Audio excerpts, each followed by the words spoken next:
नमस्ते दोस्तों, मैं हूँ सीमा वालिया। आप सभी का स्वागत है मेरे चैनल सीमा वालिया में। कैसे हो दोस्तों? आई होप आप सब ठीक होंगे। तो चलिए दोस्तों, आज इस वीडियो में हम जानेंगे जितिया व्रत। जीवित पुत्रिका का व्रत जो है साल 2025 में कब है, इस व्रत को करने की क्या नियम विधि है, क्या ये व्रत पहली बार उठा सकते हैं, कौन सी चीज़ें हमें नहीं लेनी है और कौन सी ऐसी चीज़ें हैं जिससे कि हमारा कार्य चल सकता है पुरानी से भी, और पूजा किस प्रकार से करनी है, ये सभी बातें मैं आप सभी के साथ इस वीडियो में शेयर करूंगी। तो दोस्तों, आप लोग मेरी वीडियो को ध्यान से सुनिएगा। अगर आप लोगों को वीडियो पसंद आती है तो वीडियो को लाइक ज़रूर कीजिएगा और चैनल को सब्सक्राइब कीजिएगा। तो शुरू करते हैं दोस्तों। तो दोस्तों, आप सभी को बता दूँ, साल 2025 में जीवित पुत्रिका यानी जितिया का जो व्रत है वो हम 14 सितंबर दिन रविवार को रखेंगे। और ये जो व्रत है सभी माताएं अपनी संतान के लिए रखती है, उनकी लंबी आयु के लिए रखती है, निरोग शरीर के लिए रखती है, उज्जवल भविष्य के लिए रखती है। सभी माताएं अपनी संतान के लिए रखती है ये व्रत, उनकी मंगल कामना करती है। और ये जो व्रत है दोस्तों पितृपक्ष में पड़ता है, और पितृपक्ष में आश्विन महीने की जो है कृष्ण पक्ष की अष्टमी तिथि को ये व्रत रखा जाता है। और ये व्रत निर्जला और निराहार होता है। ये व्रत सभी व्रतों में कठिन होता है और 24 घंटे का ये व्रत होता है। सारे व्रतों में जितने भी व्रत होते हैं सबसे कठिन ये व्रत होता है। और इस व्रत को करने के यही नियम विधि है दोस्तों कि एक दिन पहले से ही नहाय खाए किया जाता है और अगले दिन हम व्रत रखते हैं और तीसरे दिन हम पारण करते हैं। यानी कि 13 तारीख को दिन शनिवार को हम नहाय खाए करेंगे और जी 14 सितंबर दिन रविवार को हम व्रत रखेंगे और जी 15 सितंबर को हम व्रत का पारण करेंगे। तो 3 दिवसीय ये व्रत होता है। आश्विन महीने के कृष्ण पक्ष की अष्टमी तिथि को व्रत रखा जाता है। और दोस्तों, सप्तमी के दिन नहाय खाए करते हैं, अष्टमी तिथि को व्रत रखते हैं और नवमी तिथि के दिन हम व्रत का पारण करते हैं। तो ये जो व्रत करने के नियम थोड़े अलग अलग है दोस्तों। जिनकी सास है उनके नियम अलग बताए गए हैं और जिनकी सास नहीं है उनके नियम इस व्रत में अलग है।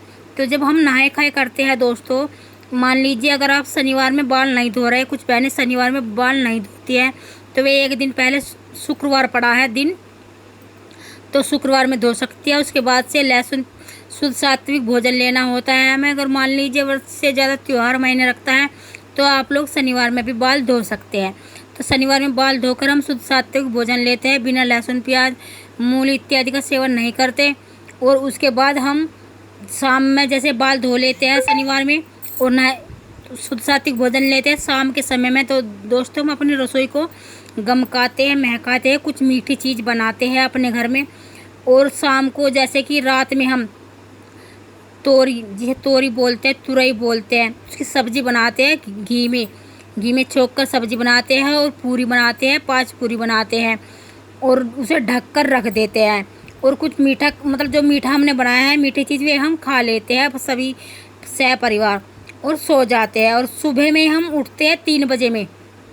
सुबह दिन रविवार को 14 तारीख को हम सुबह में 3 बजे उठेंगे और सर्गी का भी नियम करेंगे। तो सर्गी से पहले नियम होता है दोस्तों, हम मतलब अच्छे से स्नान करके स्वच्छ कपड़े पहनकर हमें नियम करना होता है कि हम जीतवाहन भगवान के लिए हम 4 पत्ते निकालते हैं। जैसे कि एक तोरी का पत्ता अगर आपके पास नहीं है तो आप न्यूज़पेपर भी ले सकते हो या केले का पत्ता ले सकते हो।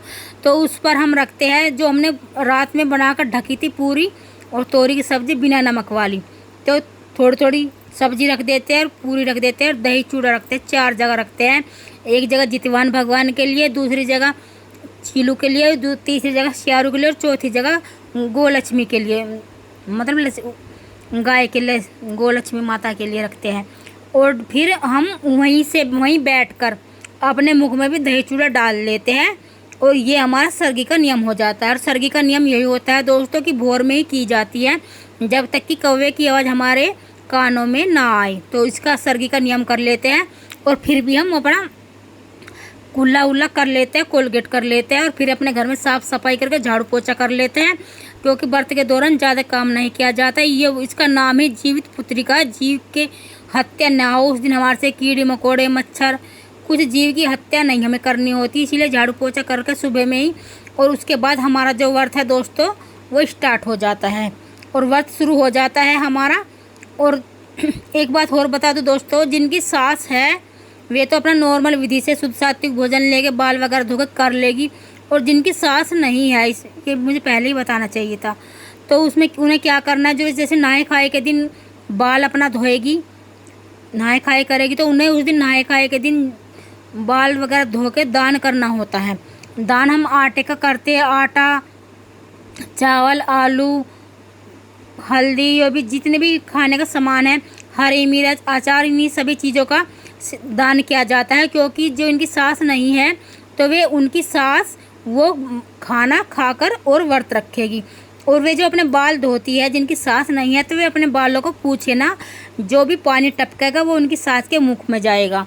तो इस व्रत में करने की यही नियम विधि है, और ना ही बालों को उस दिन तोड़ा जाता है। ठीक है जी, तो वे इस प्रकार से व्रत करेगी।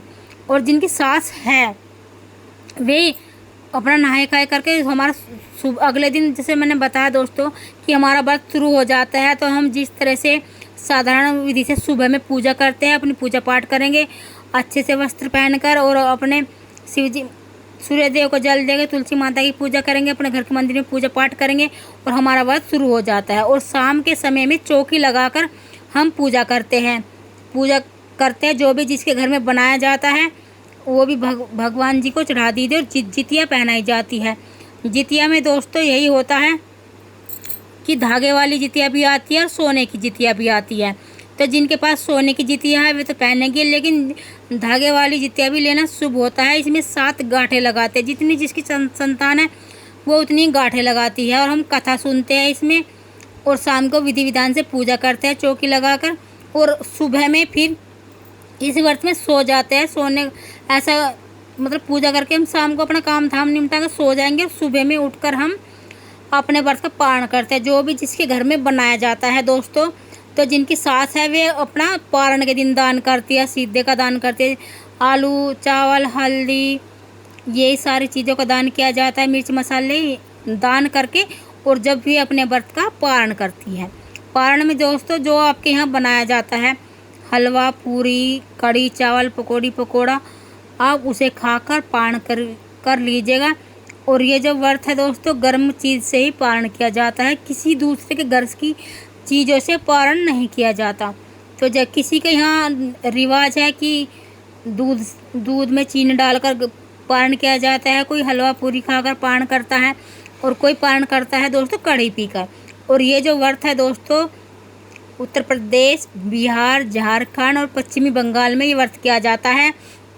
और इस व्रत में एक नियम हो रहा है दोस्तों, मैं भूल गई, पहले बताना चाहिए था।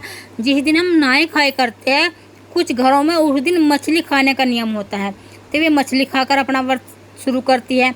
और कुछ बहन शुद्ध सात्विक भोजन लेती है, वे तब अपना व्रत शुरू करती है। तो जैसा जिसके यहाँ नियम है आप लोग ऐसा ही देख लीजिए, और इसमें किसी भी कोरे कपड़े का नियम नहीं है। जो भी आपके पास है, पहनी धुली हुई साड़ी वो आप पहन सकती हो, क्योंकि ये व्रत पितृपक्ष में पड़ता है। पितृपक्ष में किसी भी नई चीज़ इस्तेमाल नहीं की जाती है। ठीक है जी। और जैसे आप नए पहनना चाहते हो तो वो आपकी इच्छा, आपके घर में आपके यहाँ जैसा नियम है आप इस प्रकार से कीजिएगा। इस तरह से हम ये व्रत करते हैं। ठीक है जी। तो दोस्तों हमारी वीडियो यहीं तक की थी। अगर आप लोगों को वीडियो थोड़ी सी भी पसंद आती है तो वीडियो को लाइक कर देना और चैनल को सब्सक्राइब कर देना। ठीक है जी। फिर मिलती हूँ आपसे एक नई वीडियो में, तब तक के लिए नमस्कार दोस्तों।